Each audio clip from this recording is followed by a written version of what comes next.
L होगा, क्या होगा, NaCl। मान के चलो आपने NaCl डाल दिया, PbBr2 डाल दिया, कुछ भी डाल दिया आपने, हम NaCl ले लेते हैं जो सिंपल सॉल्ट होता है, ठीक है। और इसके अंदर होगा क्या, NaCl जो है वो पॉजिटिव दो पार्ट में टूट जाएगा, NaCl नेगेटिव, ठीक है, इन दो में टूटेगा। अब बताओ मेरे को कंडीशन क्या रहेगी, यहाँ पर एक ही कंडीशन बनेगी।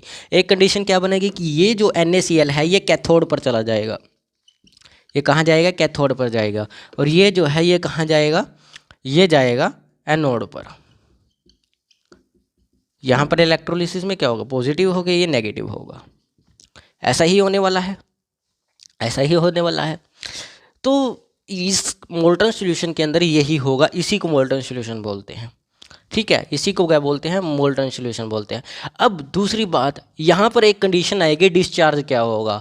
देखो यहाँ पर दो कंडीशन बनेंगे कि डिस्चार्ज कौन होगा। अब आपको पता है जिसका पोटेंशियल, इलेक्ट्रोड पोटेंशियल जिसका कमजोर होता है यानी कि कम होता है, वो जल्दी डिस्चार्ज होगा, और जिसका ज़्यादा होगा वो लेट डिस्चार्ज होगा। तो इसमें भी ऐसी कंडीशन बनेगी कि देखो इसके अंदर दो है जो जल्दी डिस्चार्ज हो सकते हैं, इसमें से कंडीशन हमें ढूंढनी पड़ेगी कि कौन सा होगा, या तो ये होगा या ये होगा, ठीक है, इन दोनों में से कोई एक होगा।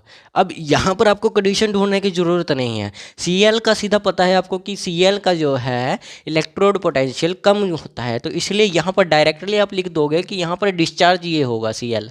लेकिन वहाँ पर नहीं लिख पाओगे, वहाँ पर दो कंडीशंस बनेगी, या तो OH नेगेटिव डिस्चार्ज होगा या फिर Cl नेगेटिव डिस्चार्ज होगा, ये दो कंडीशंस बनेगी वहाँ पर।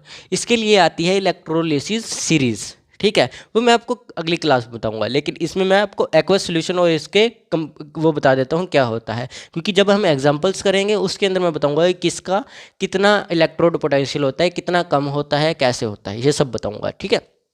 अभी इसके ऊपर बात करते हैं।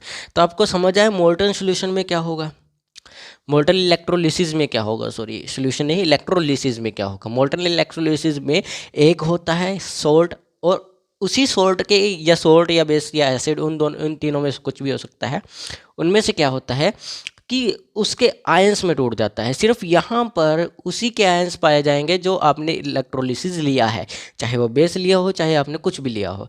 लेकिन एक्वस के अंदर डबल होता है भाई, वहाँ पर आपको दो कंडीशंस फॉलो करनी पड़ेगी। अब वहाँ पर क्या होगा, जिसका डिस्चार्ज सबसे कम होगा वो आपका होगा, ठीक है, समझ आया इतना। इसके अंदर क्या होगा, डिस्चार्ज वही होगा, डिस्चार्ज कौन होगा, यहाँ पर वो भी लिख देता हूँ मैं, जिसका इलेक्ट्रोड पोटेंशियल